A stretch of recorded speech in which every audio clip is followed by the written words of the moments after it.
नमस्कार दोस्तों, जय महाकाल, जय माता शिमशानी। आज की वीडियो में मैं एक दिवसीय शक्तिशाली निर्जला कणिका की साधना दे रहा हूँ, जो कि बहुत ही शक्तिशाली होती है और लगभग ये हमारे सारे कार्य करने में सक्षम होती है। और सबसे पहले तो इसका मैं परिचय दे देता हूँ कि ये शक्ति होती कौन है। ये जो निर्जला कणिका होती है, ये माता काली की एक सेवक होती है। मतलब ये उन्हीं के गण में रहती है, मतलब उन्हीं के स्थान पर निवास करती है।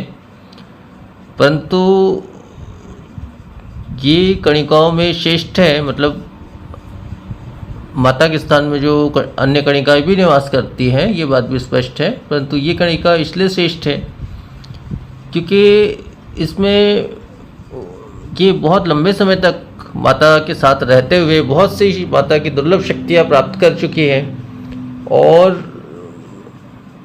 बहुत से ऐसे अन्य कणिकाएं भी हैं जो इसके अनुसार कार्य करते हैं।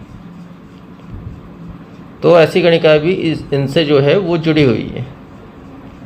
तो इस कणिका की साधना अगर आप कर लें और इसकी सिद्धि आप प्राप्त कर लें तो स्वाभाविक सी बात है, जो अन्य कणिका जो इनसे जुड़ी हुई है उनकी भी शक्ति कहीं ना कहीं आपको प्राप्त हो जाती है और हर प्रकार से आपका कार्य जो है होता है। तो अब साधना सबसे पहले लाभ, इसके कुछ विशेष जो लाभ होते हैं वो बता दे रहा हूँ। जैसे ये शक्ति जो है बहुत ही शक्तिशाली शक्ति है, मैं पहले बता चुका हूँ, और एक सात्विक शक्ति है, ये भी बता दे रहा हूँ। लेकिन ये फिर भी सात्विक हो या तामसिक हो, ये हर प्रकार के कार्य करने में सक्षम होती है। तो ये षटकर्म भी करती है, मतलब मारण, मोहन, उच्चाटन, वशीकरण, विदेशन, शांतिक्रम इत्यादि, मतलब षटकर्म के षटकर्म ये शक्ति करती है। इसके अलावा साधक को धन धान्य प्रदान करती है। इसके अलावा जो है ये हर प्रकार से साधक या साधक के परिवार की रक्षा करती है, हर बाधाओं से, हर समस्याओं से साधक और साधक के परिवार की रक्षा करती है। इस साधना को स्त्री पुरुष कोई भी कर सकता है, इसमें कोई संशय वाली बात नहीं है, कोई भी कर सकता है या कर सकती है। और इसके अलावा जो है ये शक्ति जो है भूत, वर्तमान, भविष्य के विषय में भी स्पष्ट जानकारी प्रदान करती है। इसके अलावा बड़े से बड़ा बीमारी, रोग क्यों ना हो, उसको पल भर में ये ठीक कर देती है। इसके अलावा जो है ये साधक को अपार शक्ति तथा अभय प्रदान करती है। इसके अलावा साधक के लगभग हर प्रकार के दोषों को नष्ट कर देती है, दोषों का निवारण कर देती है। इस साधना के प्रभाव से, शक्ति से जुड़ने से साधक के हर प्रकार के जितने भी दोष हैं, सारे दोष जो है वो स्वयं ही नष्ट हो जाते हैं। ऐसा प्रभाव होता है इस शक्ति का। इसके अलावा जो है साधक या साधिका को दिव्य आकर्षण ये प्रदान करती है, दिव्य सुंदरता, दिव्य आकर्षण, दिव्यता ये प्रदान करती है। इसके अलावा भी देखिए ये शक्ति के बहुत से लाभ हैं, जो इस छोटे से वीडियो में शायद बताना थोड़ा सा संभव नहीं हो पाएगा, लेकिन बहुत से लाभ हैं, यही कहूँगा मैं, अनगिनत लाभ हैं। तो लाभ के विषय में इतना ही कहूँगा। अब इसका जो विधान होता है, विधि के तरफ हम चलते हैं। इसकी विधि जो होती है, ये साधना देखिए आप कृष्ण पक्ष में करना है। आपको साधना को जो है कृष्ण पक्ष में करना है।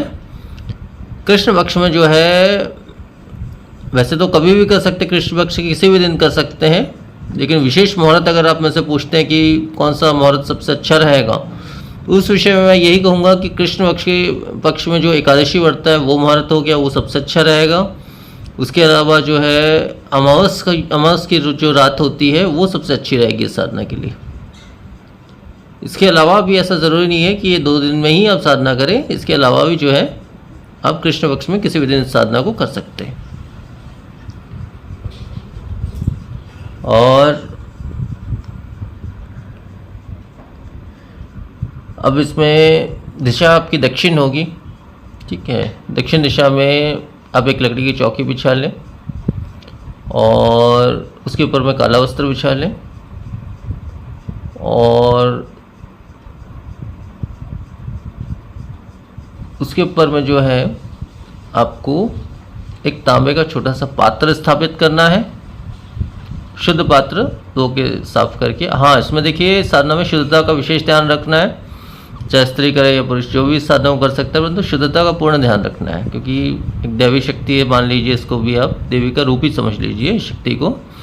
जिसमें स्नान इत्यादि करके पूर्ण पवित्र वस्त्र धारण करके पूर्ण पवित्रता का पूर्ण ध्यान रखना है साधना में, ये ज़रूरी है, तभी वो शक्ति आपसे जुड़ पाएगी। और इस जैसे मैंने विधान बताया कि दक्षिण की दिशा होगी आपकी, दक्षिण की दिशा में एक लकड़ी की चौकी बिछानी है, उसके ऊपर नया काला वस्त्र बिछाना है, उसके ऊपर में एक तांबे का पात्र, आपको नया पात्र स्थापित करना है। उसके ऊपर में जो है आपको रुद्राक्ष के 5 दाने लेने हैं, ठीक है। रुद्राक्ष के 5 दाने लेंगे। सबसे पहला एक जो दाना रहेगा उसको आप काजल से जो है अभिषेक करेंगे और उस रुद्राक्ष के दाने को जो है काले मौली धागा से 3 बार लपेट करके, 3 बार जब लपटेंगे तो माता काली के मंत्र का आपको प्रयोग करना है। ओम क्रीम कालिकाय नमः, ओम क्रीम कालिकाय नमः, ये मंत्र है।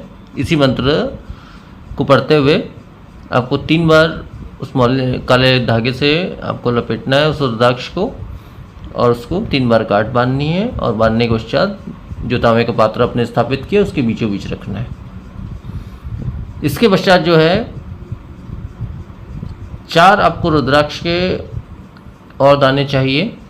4 दानों को भी आप इसी मंत्र को 11 बार पढ़ते हुए, मतलब एक रुद्राक्ष को हाथ में लोगे, 11 बार इस मंत्र को, जो मंत्र अभी मैंने बताया उस मंत्र को 11 बार पढ़ोगे, उसको काजल से अभिषेक करना है, शुद्ध काजल से अभिषेक करना है। वो अभिषेक करने के बाद उसके चारों दिशाओं में, मतलब चारों तरफ रख दोगे और बीच में जिसमें आपने मौली धागा बांधी वो जो रुद्राक्ष रहेगा वो बीच में रहेगा। तो इतना करने के पश्चात जो है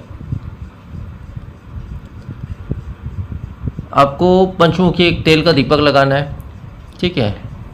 और या एक धूप भी लगा सकते हैं या फिर 5 सुगंधित अगरबत्ती भी आप लगा सकते हैं। दीपक जो होगा वो दाहिने तरफ होगा और धूप जो होगा वो बाएं तरफ होगा। अब भोग की बात आ गई तो भोग में आपको 5 लौंग और 5 बताशे का भोग आपको चढ़ाना है। किसी भी पात्र में आप चढ़ा सकते हैं और लाल पुष्पों से जो है आसन को आप सजा सकते हैं। लाल पुष्प जो है आपको अर्पण करने, कोई भी लाल पुष्प चल जाएगा। तो इस प्रकार से आपको ये साधना करनी है और इसमें जो मैं विशेष साधना का सिद्ध मंत्र देने वाला हूँ, स्वयं सिद्ध जो मंत्र देने वाला हूँ, उस मंत्र का आपको 18 माला पाठ करना है। और साधना का जो समय रहेगा वो रात्रि 11 से 4 के बीच का रहेगा। तो वैसे तो जो समय मैंने बताया है, जिस दिन करने को कहा है उस दिन में, जो 2 दिन मैंने बताया वो दिन में अगर करते हैं तो अधिकांश एक दिन में ये साधना सिद्ध हो जाती है। परंतु अगर आप अन्य दिनों में करते हैं तो हो सकता है कुछ समय लग सकता है, या जिसमें उतनी कैपेसिटी नहीं है तो उसको भी कुछ समय लग सकता है। ये तो 2 चीज़ें हो सकती हैं। तो हाँ, इसमें स्वयं का आसन भी काला रहेगा, आप काला वस्त्र धारण करके करेंगे तो वो और भी ज़्यादा अच्छा रहेगा। इसको साधक साधिका कोई भी कर सकते हैं। शरीर बंद करना है, सुरक्षा घेरा लगाना है, बस इतना ही। गुरु मंत्र है तो गुरु मंत्र का एक माला पाठ करना है। काले हकीक की माला से, सिद्ध काले हकीक की माला से आपको साधना करना है। इस माला का 18 माला आपको पाठ करना, मतलब इस मंत्र का। तो इतना संपूर्ण विधान है इस साधना का। तो विशेष मंत्र बता दे रहा हूँ साधना का। वो मंत्र इस प्रकार से है: ओम क्रीम कालिकाय सिद्ध काली गणे भावो निर्जला कणिका सिद्धे सिद्धे क्रीम पट स्वाहा। मंत्र एक बार फिर से बोल दे रहा हूँ। ओम क्रीम कालिकाय सिद्ध काली गणे भावो निर्जला कणिका सिद्धे सिद्धे क्रीम पट स्वाहा। तो मंत्र बस इतना ही है और इतना ही संपूर्ण विधान है साधना का। तो आज के वीडियो में फिर इतना ही। नमस्कार, जय महाकाल।